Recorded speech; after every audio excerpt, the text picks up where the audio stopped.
Morning my dear students, let's start the class. So हम पहले अपनी वोकैब, फिर अपना आर्टिकल, और वोकैब और आर्टिकल दोनों चीज़ें मैं टेलीग्राम पर भेज दूंगी। तो अगर टेलीग्राम ज्वाइन नहीं किया है कर लीजिए। टेलीग्राम का नाम BPI स्पोकन है।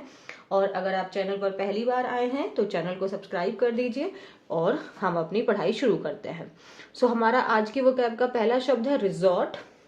रिजॉर्ट का एक तो आप नाउन के फॉर्म में जानते हैं, रिजॉर्ट एक बिल्डिंग हो गई, एक जगह हो गई, लेकिन हम यहाँ पे रिजॉर्ट को वर्ब की तरह यूज कर रहे हैं। और रिजॉर्ट का वर्ब की तरह क्या मतलब होता है, जैसे ना सिंपली समझो एक किसी चीज का वो एक आपके पास में लास्ट ऑप्शन बचा है। रिजॉर्ट का जनरली हम इसको नेगेटिव वगैरह के लिए आ जाता है कि यही मेरे पास आखिरी ऑप्शन बचा था, सो एक लास्ट ऑप्शन की तरह हो गया। तो मेरे पास में यही एक लास्ट ऑप्शन बचा था तो मुझे ये काम करना पड़ा। To do or use something because it is the only thing available to you, कि अब यही सिर्फ एक लास्ट ऑप्शन है जो आपको इसकी हेल्प लेनी पड़ेगी। जैसे after not sleeping for 3 nights, मतलब 3 रात कोई इंसान वो नहीं सो पाया, तो उसके पास में अब क्या ही ऑप्शन बचेगा, उसके पास क्या ऑप्शन बचेगा कि उसको स्लीपिंग पिल्स लेनी पड़ेंगी। तो यहाँ पे यही लिखा है, after not sleeping for 3 nights I finally resorted to sleeping pills, कि मुझे फाइनली क्या चीज का सहारा लेना पड़ा, क्या चीज मेरे लिए एक ऑप्शन बनी, वो थी स्लीपिंग पिल्स। तो हम सिनोनिम्स में देखें, किसी चीज को मतलब आप उसका आपने यूज किया, फिर so make use of, utilize, exercise और एम्प्लॉय। जैसे एम्प्लॉय होते हैं, एम्प्लॉय वर्कर हो गए, और एम्प्लॉय करना मीन्स किसी को हायर करना, उसका इस्तेमाल करना, यूज करना। तो रिजॉर्ट का ही मतलब हो जाता है आपके पास में वो चीज एक लास्ट ऑप्शन की तरह बची है, बट ये लास्ट रिजॉर्ट भी लगा सकते हैं वहां पे, तो वो सुपरफ्लुअस नहीं होगा। जैसे आज हम जो आर्टिकल करेंगे उसमें फर्स्ट रिजॉर्ट आ रहा है, तो फर्स्ट रिजॉर्ट का ये एक साथ में अगर आप यूज कर रहे हो कि this is the first resort for me, तो फर्स्ट रिजॉर्ट का मतलब क्या हो गया, used for talking about the first thing that you think of doing और यूजिंग इन अ सिचुएशन। तो किसी सिचुएशन में आपके दिमाग में जो सबसे पहली चीज आ रही है कि मुझे यही करना है, तो उसको हम फर्स्ट रिजॉर्ट कहते हैं। ठीक है, उसको हम फर्स्ट रिजॉर्ट कहते हैं। किसी सिचुएशन में आपके दिमाग में जो सबसे पहला थॉट आ रहा है कि मुझे यही एक एक्शन लेना है, मुझे यही काम करना है, तो ये आपका क्या हो जाता है, first resort. I am not advocating, advocating verb हो गया, यहाँ पे वर्ब है, वर्ब का ING फॉर्म है, फोर्थ फॉर्म की तरह काम कर रहा है। एम यहाँ पे हेल्पिंग वर्ब है, आई के साथ लगा हुआ है। आई एम नॉट एडवोकेटिंग, एडवोकेट करना वर्ब की तरह, तो उसका मतलब होता है सपोर्ट। तो आई एम नॉट सपोर्टिंग, मैं सपोर्ट नहीं कर रहा हूं किस चीज को, डिटेंशन। डिटेंशन करना मतलब किसी को रोकना, तो I am not supporting detention as a first resort, कि लोगों को रोकना या किसी चीज को मतलब बंदी बना लेना, इस चीज को मैं फर्स्ट रिजॉर्ट की तरह सपोर्ट नहीं कर रहा हूं। तो फर्स्ट रिजॉर्ट की तरह ये मेरा फर्स्ट ऑप्शन नहीं है। ठीक है, ये मेरा फर्स्ट ऑप्शन नहीं है। डन है। तो रिजॉर्ट का अगर हम वर्ब के फॉर्म में देखें तो to do or use something because it is the only thing available to you, ये लास्ट ऑप्शन आपके पास बचा है। बट अगर हम इसको फर्स्ट रिजॉर्ट या लास्ट रिजॉर्ट बोलें तो वो गलत नहीं है। फर्स्ट रिजॉर्ट मतलब वो पहला ख्याल जो आपके ब्रेन में आया है उस पर्टिकुलर सिचुएशन को लेके। जैसे यहाँ पे सेंटेंस हमने क्या लिखा है कि I am not supporting detention as a first resort, कि मैं सबसे पहले ऑप्शन में तो मैं डिटेंशन को सपोर्ट नहीं कर रहा हूँ। Detention could be the last resort but it can't be the first resort. Done. Next word है हमारा कोअर्जन। कोअर्जन का पार्ट्स ऑफ स्पीच नाउन है। इसका मतलब होता है, जैसे हिंदी में लिखा है जोर जबरदस्ती, तो आप यहीं से समझ गए होंगे। तो कोअर्जन का मतलब किसी के साथ जोर जबरदस्ती से वो काम करना, मतलब उसको फोर्स करना, है ना। So the act of forcing someone to do something, definitely आप किसी को फोर्स कर रहे हैं वो काम करने के लिए।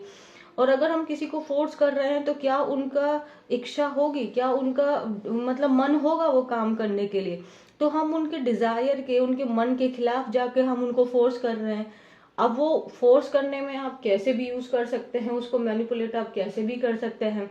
धमकी से कर सकते हैं, डरा के कर सकते हैं, प्यार से कर सकते हैं, प्रेशर दे के कर सकते हैं। तो कोअर्जन का मतलब हो गया किसी के साथ जोर जबरदस्ती। तो फोर्स हो गया, कंपल्शन हो गया कि आपको ये करना ही होगा, उसका हरेसमेंट कर रहे हैं आप, उसको प्रेशराइज कर रहे हैं, तो ये हो गई coercion. Sentence they used coercion means उन्होंने बल का प्रयोग किया, उसके साथ जबरदस्ती की, to obtain the confession. Confession मतलब स्वीकार, है ना, कोई चीज जैसे कन्फेस करना मीन्स स्वीकार करना। तो उसका स्वीकार, जो वो स्वीकार करे अपने गुनाहों को या किसी भी चीज को, उस चीज को प्राप्त करने के लिए उन्होंने किस चीज का इस्तेमाल किया, उन्होंने जोर जबरदस्ती का इस्तेमाल किया। तो यहाँ से दोनों शब्द क्लियर है, रिजॉर्ट का और कोअर्जन का मीनिंग क्या है। नेक्स्ट वर्ड है हमारा फ्यूरियस। फ्यूरियस का मतलब होता है बहुत गुस्से में। फ्यूरियस का मतलब क्या हो गया, बहुत गुस्से में। एक्सट्रीमली एंग्री, तो बहुत गुस्से में हो गया, सिनोनिम्स इन्फ्यूरिएटेड हो गया, इन्फ्लेम्ड हो गया, इनरेज्ड हो गया, रेजिंग या वैक्स। इन सब का मतलब क्या होता है, एंग्री, एक्सट्रीमली एंग्री। सो फ्यूरियस मतलब बहुत गुस्से में। ही वॉज फ्यूरियस मतलब वो गुस्से में था, वो उससे गुस्से में था क्योंकि उसने कार की जो कीज थी उनको खो दिया था। आप यहाँ पे देखेंगे फॉर जो है ये प्रेपोजिशन है, इसीलिए हमने यहाँ पे वर्ब का आईएनजी फॉर्म लगाया है। ये चीजें मैंने आपको बहुत बार ऑलरेडी बताई है। वो कैसा था, फ्यूरियस था, तो किसी की क्वालिटी बता रहा है, पार्ट्स ऑफ स्पीच एडजेक्टिव हो गया, तो वो उससे बहुत गुस्से में था क्योंकि उसने कार की कीज को खो दिया था। नेक्स्ट वर्ड है हमारा सेंशन। सेंशन का मतलब कि आप किसी के ऊपर में पाबंदी लगा रहे हैं, आप उसको दंड दे रहे हैं, पेनल्टी लगा रहे हैं उस पे, आप उसको रोक रहे हैं। और एक सेंशन का मतलब होता है किसी चीज का अप्रूवल करना, उसका परमिशन देना। बट अभी जो मैंने एक मीनिंग लिखा है वो क्या है आपका, पनिशमेंट वाला। Official order such as the stopping of trade, कि एक कंट्री दूसरी कंट्री के ऊपर सेंशन लगा रही है, तो वो क्या बोल रही है कि हम आपके साथ में जो व्यापार है, जो हम व्यापार आपके साथ करते हैं उसको हम स्टॉप करते हैं। और ये सेंशन क्यों लगाया गया है, the sanction is taken against a country, क्यों लगाया किसी कंट्री के खिलाफ, इन ऑर्डर टू मतलब ताकि, in order to make it obey international law. तो मान लो वो कंट्री है, वो जो इंटरनेशनल लॉ है उनको वायलेट कर रही है, उनका उल्लंघन कर रही है, तो उसके ऊपर में दूसरी कंट्रीज ने सेंशन लगा दिया ट्रेडिंग करने से, कि हम आपके साथ में ट्रेडिंग नहीं करेंगे। ठीक है, तो उनको क्या हो गई, ये पेनल्टी है, पनिशमेंट है। डेटरेंट का मतलब क्या था, किसी को रोकना, डेटर करना, स्टॉप करना, प्रोहिबिशन, है ना, हमने उसके साथ में प्रतिरोध कर दिया, हम उसके साथ काम नहीं करेंगे। नेक्स्ट है हमारा इन काइंड। इन काइंड ये एक इडियम की तरह हो जाता है और इसका मतलब होता है जैसे को तैसा। इन काइंड का हिंदी मीनिंग होता है जैसे को तैसा, मीन्स आपने जैसा व्यवहार किया और सेम आपको रिटर्न में वैसा ही आपके साथ में भी ट्रीटमेंट आपको मिला। तो इन काइंड का मतलब जैसे को तैसा। If you do something in kind, यहाँ पे ना इसको ऐसे मत लगाना, काइंड का मतलब हो गया, काइंड का मतलब क्या होता है, दयालु, तो दयालुता से, ऐसा कुछ नहीं है भाई, यहाँ पे ये ईडियम है। इंग्लिश में ना प्रॉब्लम यही हो जाती है कि जब हम लोग ट्रांसलेशन की चीजें समझने लगते हैं, तो जो एग्जाम्स में रीडिंग कॉम्प्रिहेंशन आता है, या जो जनरली जब आप लोगों के बीच में कॉन्वर्सेशन देख रहे हैं तो आप उसका ट्रांसलेशन लगा रहे हैं, बट एक्चुअली में तो वहां पे बहुत कुछ चीजें यूज हो रही हैं। तो इसीलिए हमें थोड़ा डिटेल में चीजों को पढ़ना पड़ता है उसकी अंडरस्टैंडिंग के लिए। तो अगर आपको इनिशियली चीजें समझ में नहीं आती हैं तो इसका मतलब आप में प्रॉब्लम नहीं है, इस चीज को भी आप समझिए। हमें डेप्थ में जाना पड़ता है और उसके साथ धीरे धीरे जब हम टाइम बिताते हैं तो फेमिलियरिटी अपने आप ही आ जाती है। So you are not even suppose to force yourself कि मैं 10 दिन में ही इंग्लिश सीख लूंगा। मैं तो इस चीज के भी खिलाफ हूँ कि 10 दिन में इंग्लिश सीखे, ऐसा पॉसिबल ही नहीं है। ठीक है, तो इन काइंड को प्लीज ट्रांसलेशन में मत लेके आइए, ये ईडियम हुआ और इसका मतलब हुआ जैसे को तैसा। If you do something in kind, अगर आप कुछ इन काइंड में कर रहे हैं, that means you do the same thing to someone that they have just done to you. तो इस लाइन का ही मतलब हो गया you do the same thing, आप वही सेम चीज कर रहे हैं उस व्यक्ति के साथ में, that they have done just to you, तो जैसी चीज जस्ट उन्होंने अभी तुम्हारे साथ में की है ना, तो उसको उसी तरीके से रिप्लाई देना, उसी तरीके से उसके साथ में ट्रीटमेंट करना, उसका बिहेवियर आपका जो है। If you treat people with respect, अगर आप लोगों को आप उनका रिस्पेक्ट के साथ में आप उनको ट्रीट करोगे, तो they will usually respond to you in kind, तो वो भी आपको जो रिस्पॉन्ड आएगा ना उनका, वो भी रिस्पेक्ट में ही आएगा। और अगर आप किसी की बेइज्जती करोगे तो आई एम श्योर कि आपको भी जवाब बेइज्जती से ही मिलेगा, है ना। तो इन काइंड का मतलब सिंपल समझ लेते हैं, जैसे को तैसा, means the way you behave and the second person behaves in the same manner. Done है। नेक्स्ट है बॉडी ब्लो। अब इसको तो हम ट्रांसलेशन में भी लगा लेते हैं तो भी मीनिंग निकले। ब्लो हो गया, एकदम हिल गया। तो ऐसी कोई चीज, ऐसी कोई प्रॉब्लम, ऐसी कोई सिचुएशन जिससे हमारी कंप्लीट बॉडी ब्लो हो गई, मतलब हमें बहुत डिसअपॉइंटमेंट हुई, उस चीज ने हमारे लिए बहुत सीरियस प्रॉब्लम क्रिएट कर दी। कॉज करना मीन्स क्रिएट करना, something that causes serious problems and disappointment. तो कोई ऐसी चीज जो क्या पैदा करे, सीरियस प्रॉब्लम या डिसअपॉइंटमेंट, या एक टाइप ऑफ वो फेलियर हो सकता है, सेटबैक हो सकता है। जैसे हैविंग ऑल हर रिसर्च नोट्स स्टोलन, कि उसके जो सारे के सारे जो रिसर्च के पेपर्स थे वो चोरी हो गए। तो ये जो चीज थी वो उसके लिए क्या थी, बॉडी ब्लो थी, एक बहुत उसके लिए एक प्रॉब्लम क्रिएट हो गई, उसके लिए एक फेलियर हो गया, क्योंकि अब वो क्या सबमिट करेगा। ठीक है, तो ये क्या है, बॉडी ब्लो। हमने दो यहाँ से क्या समझा, एक इन काइंड इडियम हो गया, जैसे को तैसा, और बॉडी ब्लो मीन्स ऐसी कोई चीज जिसने आपके लिए बहुत प्रॉब्लम क्रिएट कर दी, आपके लिए बहुत डिसअपॉइंटमेंट, या वो एक फेलियर की तरह सामने आया। नेक्स्ट वर्ड है हमारा क्रिपल। क्रिपल को अगर हम इसके लिटरल मीनिंग में देखें तो किसी को क्या बोलते हैं उसको, उसको क्या कर दिया है आपने, अपाहिज कर दिया है। अगर हम किसी इंसान की बॉडी क्रिपल हो गई, मतलब उसकी बॉडी एकदम खत्म हो गई है, वो अपाहिज हो गया है, पैरालिसिस हो गया है। लेकिन अगर हम जैसे इकोनॉमी है या किसी की कंडीशन है वो क्रिपल हो गई है, तो वो मतलब पूरी तरीके से वो चीज क्या हो गई है, डैमेज हो गई है। सो टू सीरियसली डैमेज और हार्म समबडी। तो क्रिपल क्योंकि वर्ब है, तो किसी को पूरी तरीके से खत्म कर देना या उसको बहुत ज्यादा नुकसान पहुंचाना। र्यून कर दिया, वाइप आउट कर दिया उसको आपने, र्यून कर दिया मीन्स तबाह कर दिया। सैबोटाज हमने पढ़ा था हमने लास्ट क्लास में, उसको फिनिश कर दिया। इम्पीड करना, किसी के काम को हैम्पर करना, उसके काम को डैटर करना, उसके काम को स्टॉप करना। इनफीबल करना मतलब वीक करना। जैसे मैंने जस्ट अभी आपको एक चीज बोली कि you are not suppose to force yourself, like force मतलब कि मैं 10 दिन में ही ये चीज सीखूंगा। जैसे कि अभी मुझे लास्ट क्लास याद आ रहा है जहां पे हमने सैबोटाज शब्द पढ़ा था। तो अगर आप ना 6 महीने 1 साल तक अगर आप इंग्लिश के साथ रेगुलर रहेंगे तो ऑटोमेटिकली आप चीजें सीख जाएंगे। आपको कोई रटने की भी जरूरत नहीं पड़ेगी, बस रेगुलर होने की जरूरत पड़ेगी। Economic sanctions have crippled the countries economy. तो अभी हमने बोला सैंक्शंस लगा देना, उसके ऊपर में पाबंदी लगा देना। तो इकोनॉमिक जो सैंक्शंस लगा दिए कंट्री के ऊपर में, उसने एक कंट्री की इकोनॉमी को क्या कर दिया है, उसको डैमेज कर दिया है, उसको बहुत ज्यादा हार्म पहुंचा दिया है। सो क्रिपल मतलब किसी को बहुत ज्यादा नुकसान पहुंचाना, उसको खराब कर देना। और अगर किसी की बॉडी क्रिपल्ड है मतलब वो एकदम क्या है, अपाहिज है। नेक्स्ट वर्ड है हमारा डिग्रेडिंग। डिग्रेडिंग यहाँ पे एडजेक्टिव हुआ। डिग्रेड करना मीन्स किसी की बेइज्जती करना, उसको नीचा दिखाना, और डिग्रेडिंग का भी मतलब यही हो जाता है। मेकिंग यू फील अशेम्ड, आपको कैसा महसूस कराया जा रहा है, अशेम्ड, आपको एम्बैरेस्ड महसूस कराया जा रहा है, और ऐसा महसूस कराया जा रहा है कि आपकी कोई कीमत ही नहीं, मतलब आप एकदम वर्थलेस है, आपकी कोई कीमत ही नहीं, आप एकदम बेकार हैं, मतलब आपके होने ना होने से कोई फर्क नहीं पड़ता। तो ऐसी जो चीजें होती हैं वो जैसे किसी का कमेंट भी हो सकता है जो बहुत डिग्रेडिंग है, जो आपको ऐसा महसूस कर रहा है कि आप बहुत नीचे, मतलब आपका स्तर बहुत नीचे है, उनके साथ आप बिलोंग नहीं करते हैं।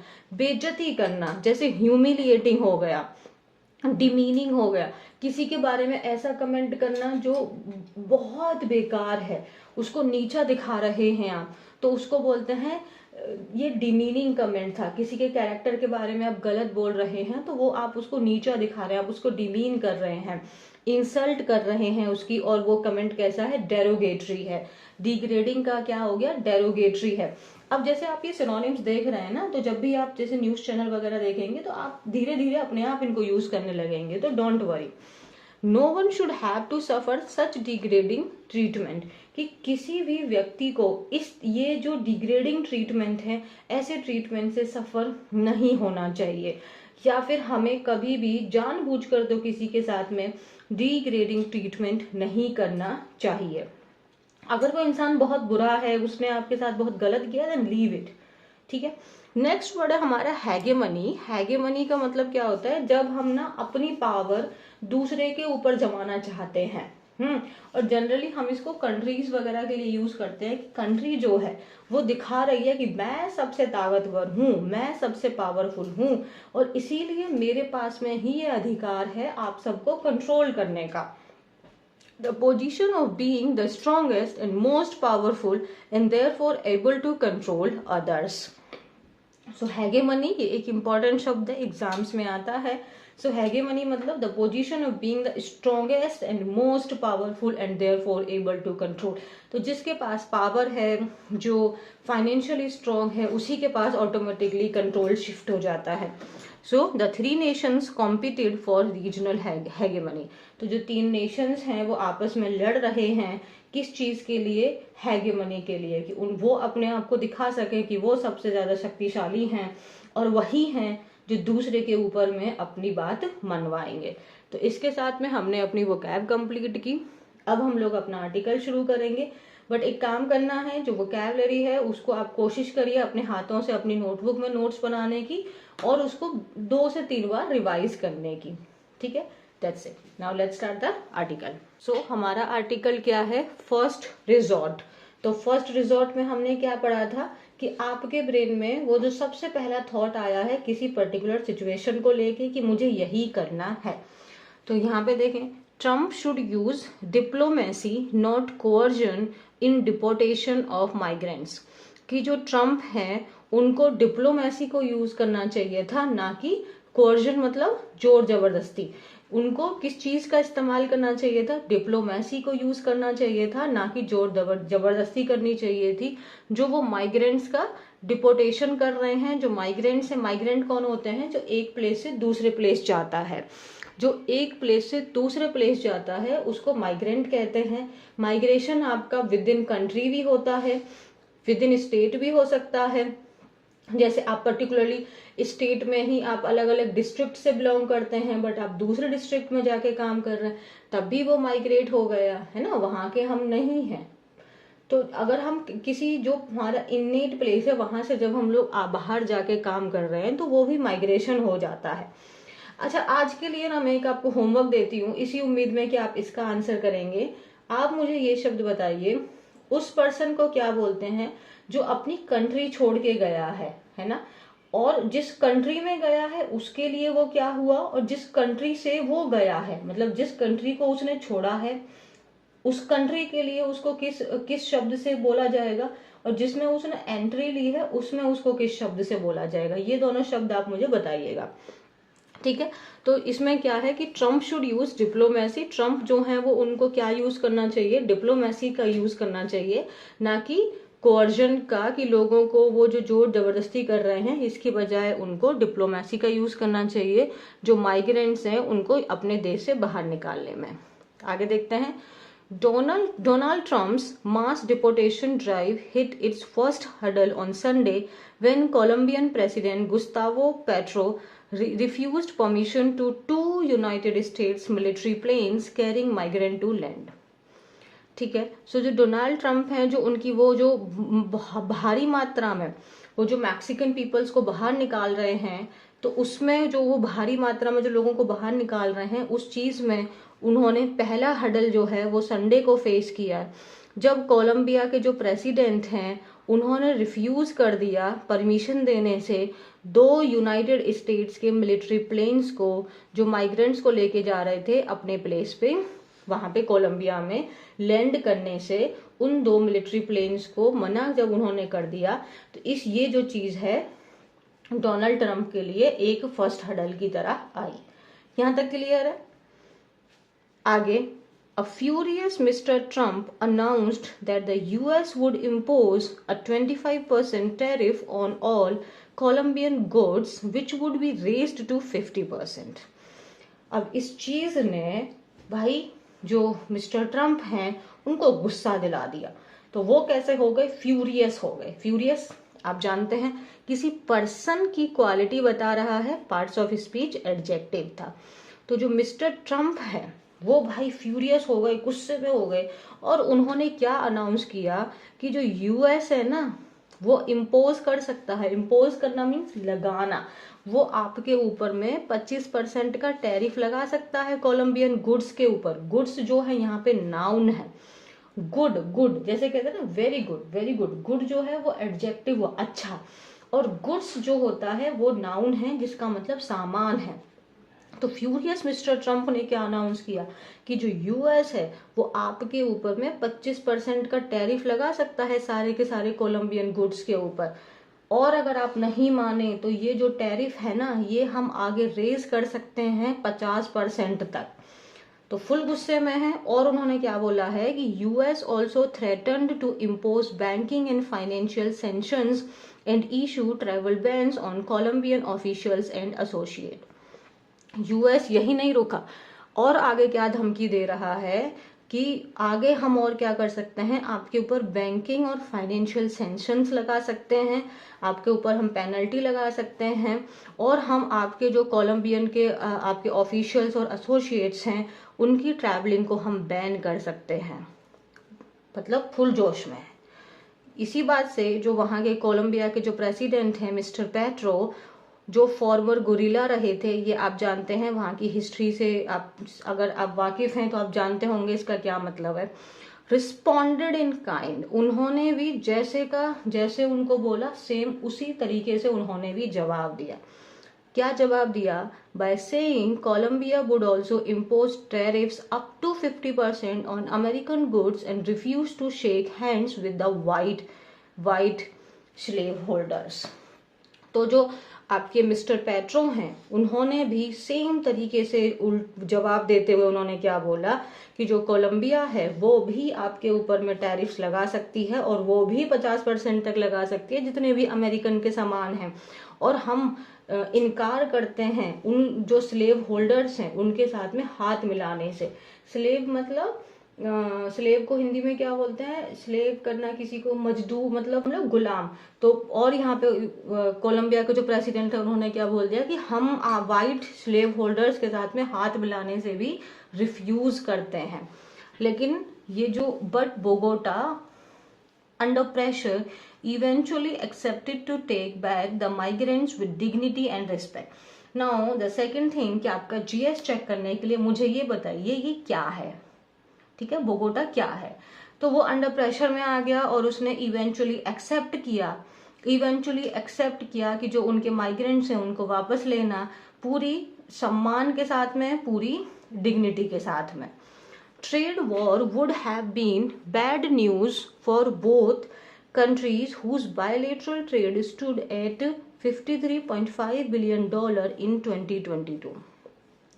तो ये जो ट्रेड वॉर है ना, would have been bad news, ये एक बुरी खबर हो सकती है दोनों कंट्रीज के लिए जिनका जो बायलेटरल ट्रेड है, बायलेटरल मीन्स दोनों साइड से जो उन्होंने एक्सपोर्ट इंपोर्ट का जो रहा था वो कितना रहा था, $53.5 बिलियन रहा था 2022 में, जिसके साथ में आपका $4 बिलियन सरप्लस था यूएस में। मतलब सरप्लस मीन्स ज्यादा, है ना, ज्यादा, अबंडेंस।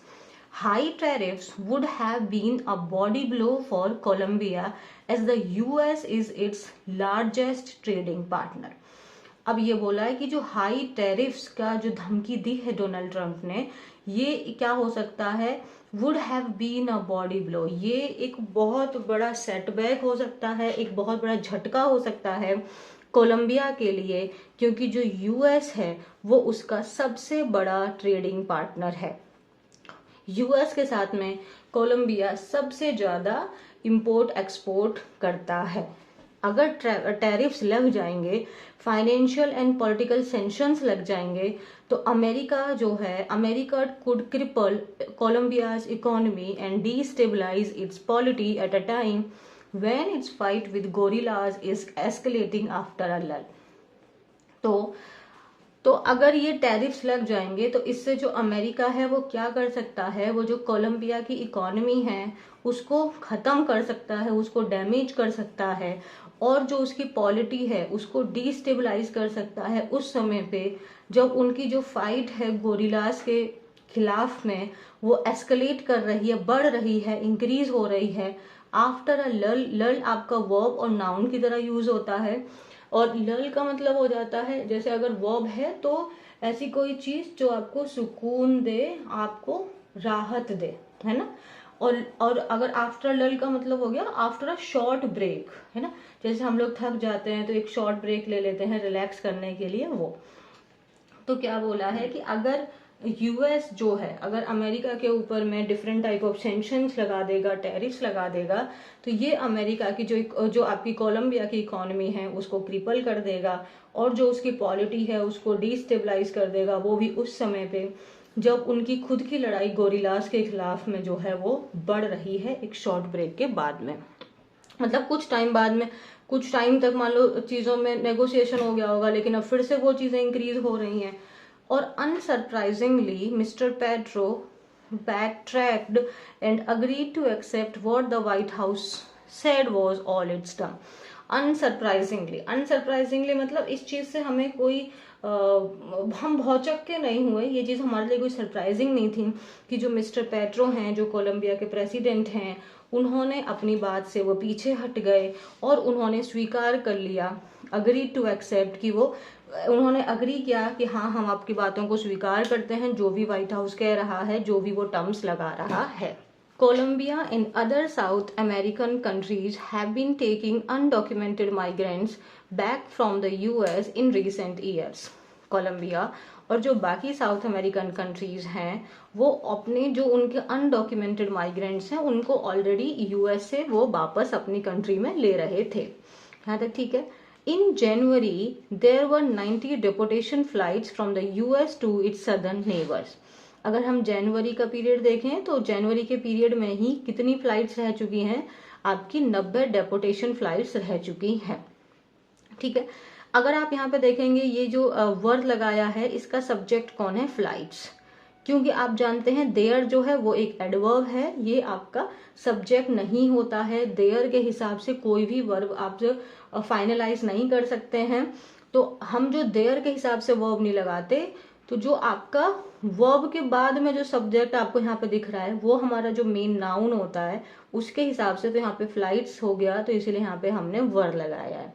ठीक है। तो आप देखेंगे जनवरी में ऑलरेडी 90 डेपोटेशन फ्लाइट्स थी जो आपकी यूएस से साउथ सदर्न नेबर्स की तरफ में गई थी, 8 of which landed in Colombia, और उन 90 में से 8 जो थी वो सिर्फ और सिर्फ कोलंबिया में ही लैंड हुई थी।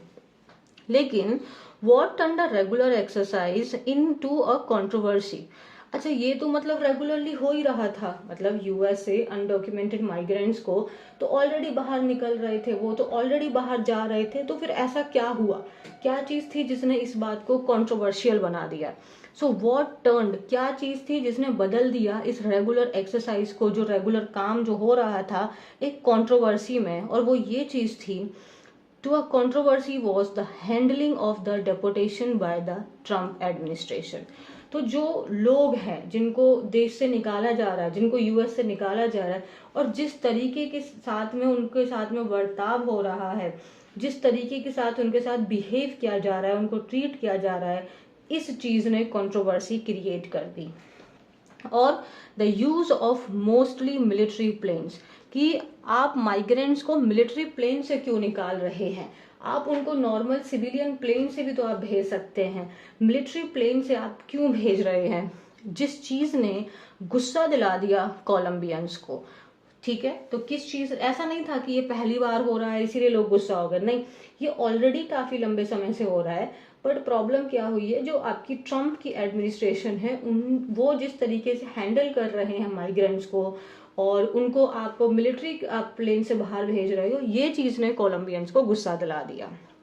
Mister petro also raised concerns about the way migrants were treated by the US earlier.